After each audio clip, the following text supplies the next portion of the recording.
Yes, you read it right, guys.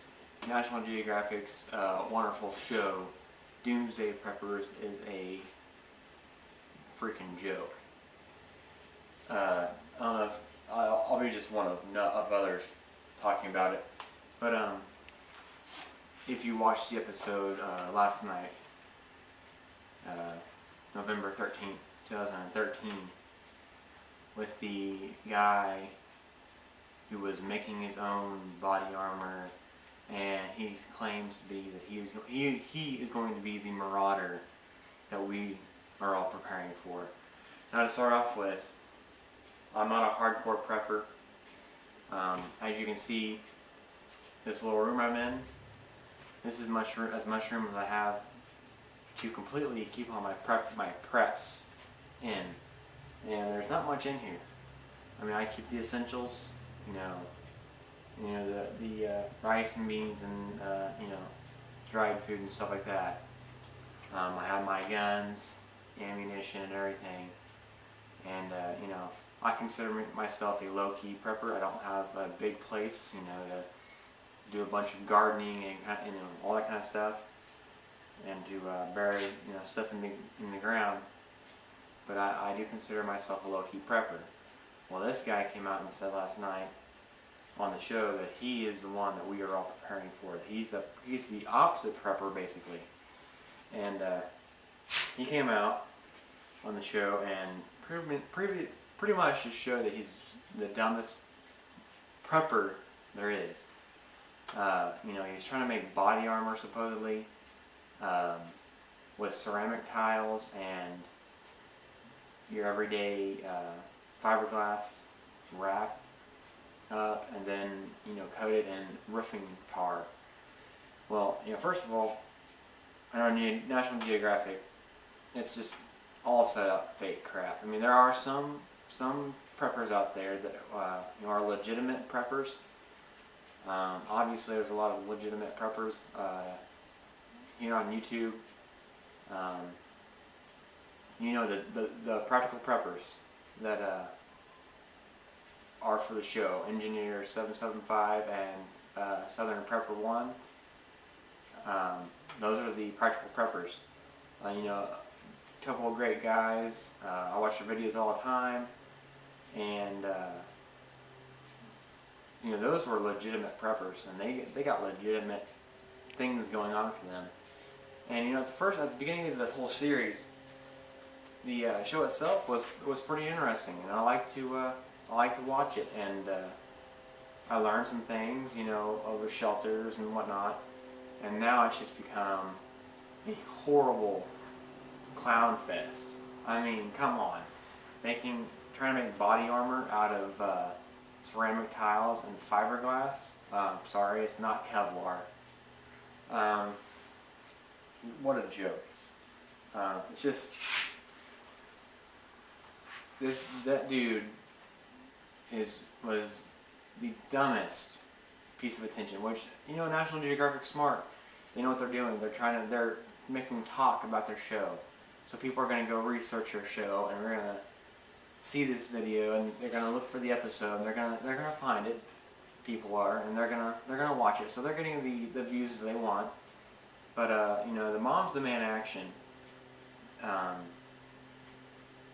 went and did a petition to get James Yeager's recording off of National Geographic.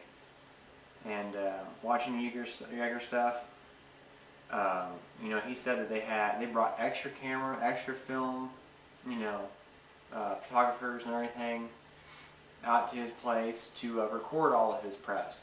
Now, he's a legitimate person right there, okay? He actually has a business and actually does this kind of stuff to prepare people. I mean, he's not, as far as I can see, he doesn't call himself, he's not prepper shooting this and that, whatever. But he's training people, law enforcement, military and stuff, for this, what we all prepare for. And the Moms Demand Action apparently supposedly got enough people to sign up to get his stuff removed that National Geographic removed him from their series. So far, that's what I've heard from from what he said, that they emailed him back and canceled his time on the air on the show. So he's now going to make his own mini-series called Ammo Nation, supposedly, and he did a Kickstarter campaign, and he needed $10,000 to start, and somebody donated like $25,000 right off, and so I really hope he gets that going and picks up a actual TV show, an actual channel that's not fake. I hope they can pick that up and get going and keep it real, not all this acting and stuff that this other stuff's doing. But going back to National Geographic, one of the first episodes, David Sardi, DeSardi1, here on, or DSardi1 on YouTube. I call him DeSardi because that's how it kind of sounds. But he's the big guy on YouTube and kind of a loudmouth, and he's got in trouble for it over YouTube now in Tennessee, and because nobody has rights apparently.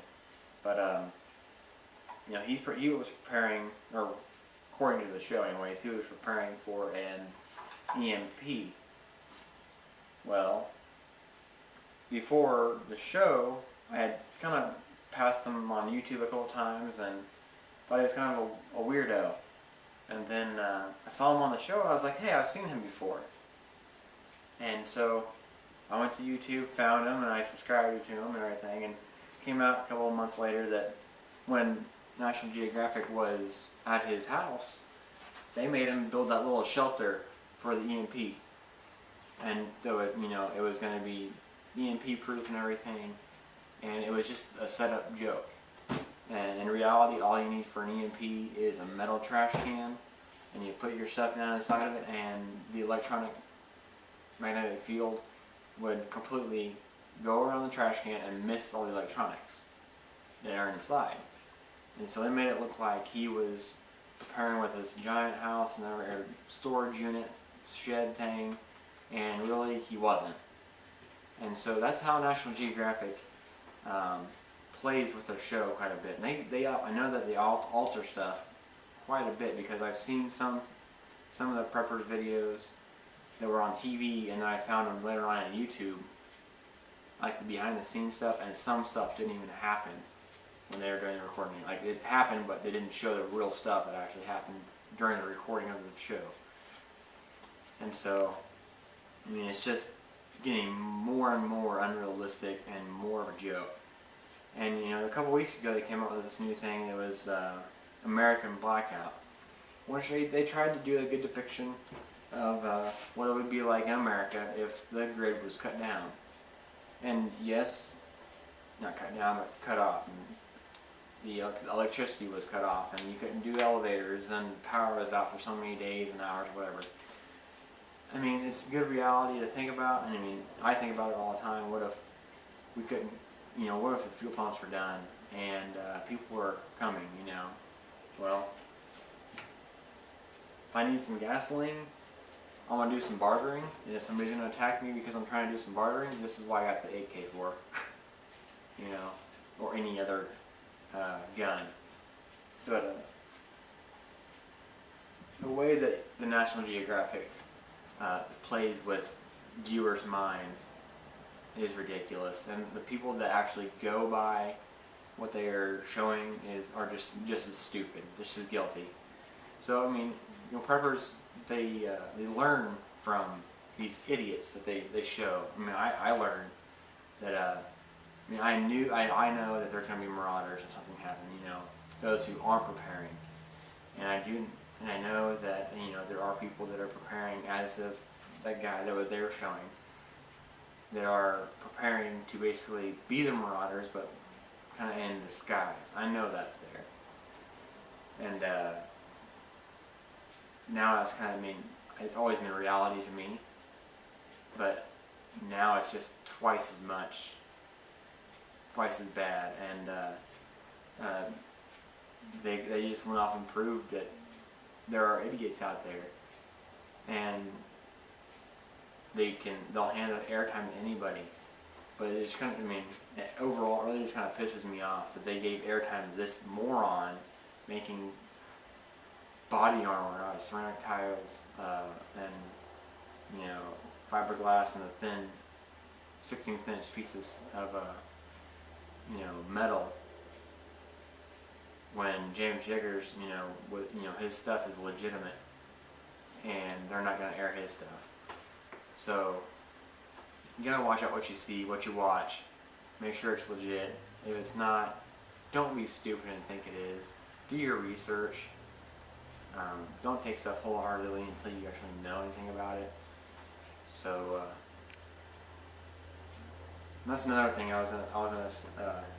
it just came in my head again. But in that show, he was testing his stuff out with a 22 or 12 gauge and a 30-06, and you know, he was saying he's going to test this up with 30-06 because it's the most powerful weapon he has, and it's more powerful than a AK-47 round, a 7.60 by 39.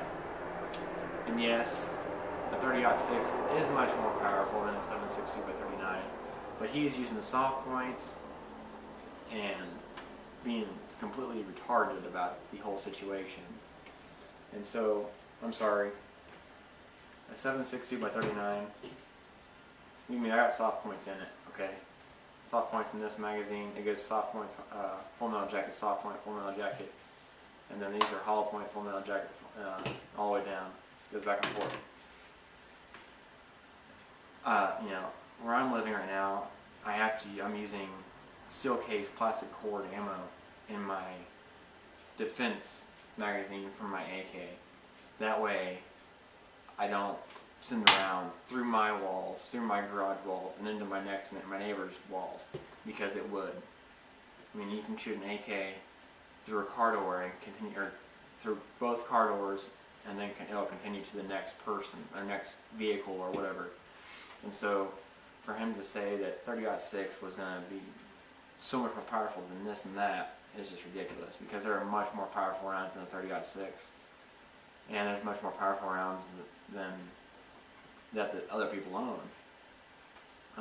And to say that the 22 wouldn't penetrate was just stupid, because the way he put that armor on, which it was obviously just set up, but he was using some 3/8 inch aluminum with some kind of barred material or chain material, whatever, on the outside of it. I'm sorry, if you have a plate here but no plate right here, a side shot of 22 would go up here, go up and over, and do twice as much damage as a bigger round would. So just complete stupidity. And my DVR got cut off, and I saw something about possibly he was test shooting himself with a 12 gauge at an angle, point blank supposedly. I don't know, but I'm gonna do some research and see if that did happen.